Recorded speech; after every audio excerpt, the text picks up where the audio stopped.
Attitude असा ठेवा की गरुडाप्रमाणे उंच झेप घेता यायला हवी.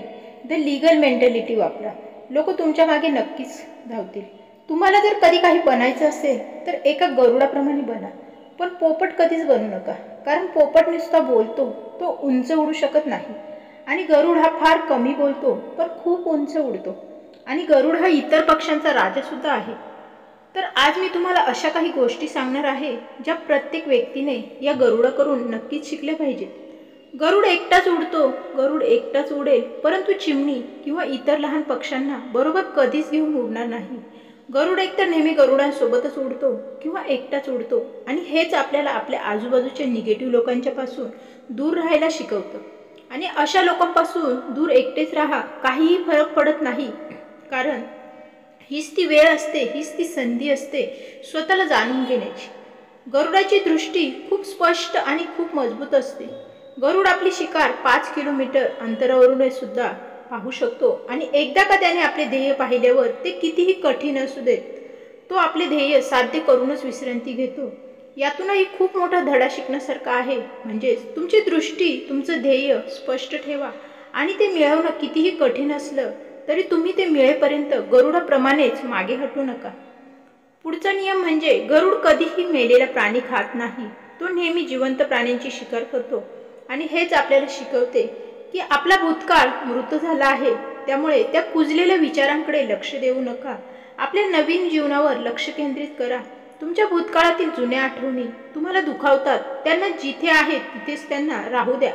आणि तुमच्या भूतकाळाची स्वतःची जागा आहे, त्यालाच तुमचा वर्तमानात स्थान देऊ नका. कारण एकदा तुमचा भूतकाळ तुमच्या वर्तमान काळात आला तर मग तुमचा भूतकाळ तुम्हाला कधीही वर्तमान हा जगू देणार नाही. तुमच्या भूतकाळात तुमच्यासोबत कितीही वाईट घडले असेल पण ते घडून गेलेले आहे, त्यामुळे ते जास्त महत्त्वाचे नाही. हे सर्व विचार, या आठवणी या मृत झालेल्या आहेत, याचा विचार आधी आपण करायला हवा. जेव्हा वादळ येतं तेव्हा गरुड हे खूप उत्तेजित होतो. कारण पाऊस पडला की सगळे पक्षी हे लपून बसतात, घाबरतात. पण गरुड मात्र खूप एन्जॉय करतो. जेव्हा जोरदार वारा वाहतो तेव्हा गरुड त्या वाऱ्याच्या मदतीने अधिक उंचीवर झेप घेतो आणि उंच उंच उडताना तो इतका उंच उडतो की तो ढगांच्या वरही पोहोचतो. आणि यातूनच शिकण्यासारखी खूप मोठी गोष्ट आहे. संकटातही मजा शोधायची असते, नाहीतर छोटी छोटी संकटेही मोठी वाटायला लागतात.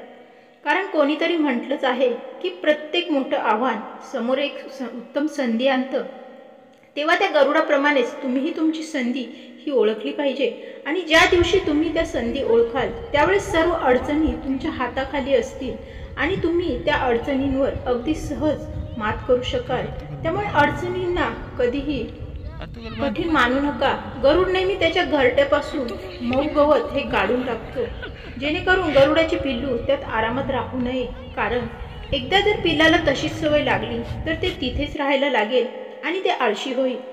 तर गरुड हा पक्षी असून देखील त्यालाही हे माहीत आहे की कम्फर्ट झोनमध्ये कधीच ग्रोथ होत नाही, तर ही ग्रोथ होत असते ती मोकळ्या मैदानावर. त्यामुळे अशी वाढ होत नाही. पण आपण माणूस आहोत आणि आपण माणूस असूनही अनेक लोकांना हे समजत नाही की तुम्ही जितके कम्फर्ट झोनमध्ये राहाल तितकेच तुमचे आयुष्य हे भविष्यात अवघड आणि कठीण होऊन जाईल. त्यामुळे स्वतःला आधी तयार करा, गरुडाप्रमाणे मेंटॅलिटी बनवा आणि गरुडाप्रमाणे उंच उंच झेप घ्यायला शिका. मित्रांनी मैत्रिणींनो, आजचा व्हिडिओ तुम्हाला कसा वाटला? व्हिडिओ जर आवडला असेल तर व्हिडिओला लाईक करा. चॅनलला नवीन असाल तर चॅनलला सबस्क्राईब करा. पुन्हा अशा नवीन विचारांसोबत आपण लवकरच भेटूया. तोपर्यंत धन्यवाद.